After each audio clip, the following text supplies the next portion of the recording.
If you are organizing a meeting, please limit your attendees based on the agenda of that specific meeting, not of the entire project. So what do I mean by this? So when you look at an entire project from start to finish, it will involve a lot of people, right? However, please take note that meetings come in phases. There's phase 1, phase 2, phase 3, and phase 4. There's the introduction part, the preparation part, the execution part, and finally the evaluation and monitoring part. If your attendee is intended to be part of the introductory or the preparation part, they are going to be essential in that meeting. However, if that attendee needs to know about the project, but you do not need to get their inputs as early as now, it is safe that you don't need to include them in that meeting. And why is it important? Because time is so rare that you want to save it only for people who are going to make the most out of it. So when you start creating that meeting invitation, categorize your agenda. Is it an FYI for your information? Is it a FYA for your action? Or is it for your reference? Participants who are part of the preparation and introductory part of a project are in the for your action mode. So they have to be in the meeting. But if they are in the evaluation or in the execution part, 6 months later on, 1 year later on, they can just be an FYI or an FYR. And for that reason, you can copy them in the meeting, but you don't need to make them required.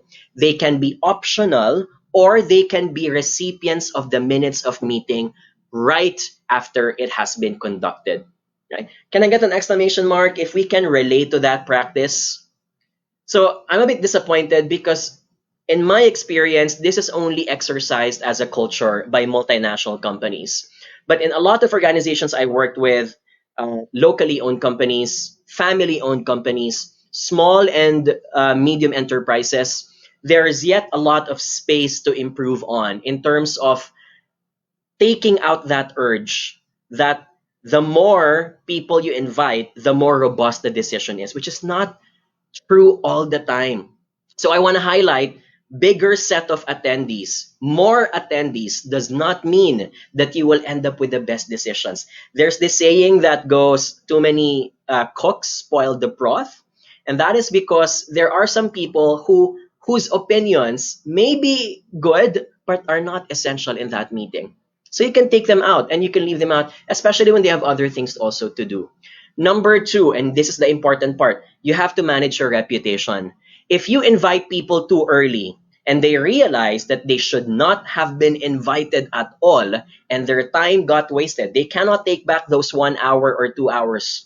Ladies and gentlemen, they will think badly of you next time. And this is not a good precedence to how they see you as a project manager.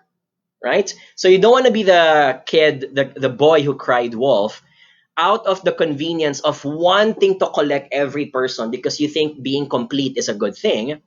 It may be bad for your reputation in the end. Right?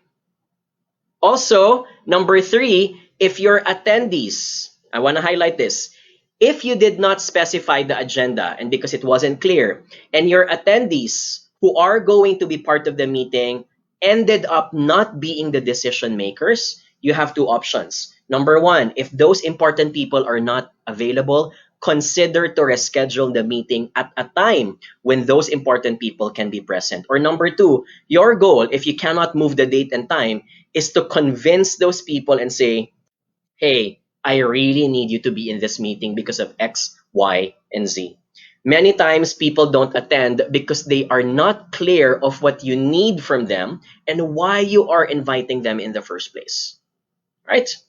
Give us some exclamation mark if we are relating to this tip number 1.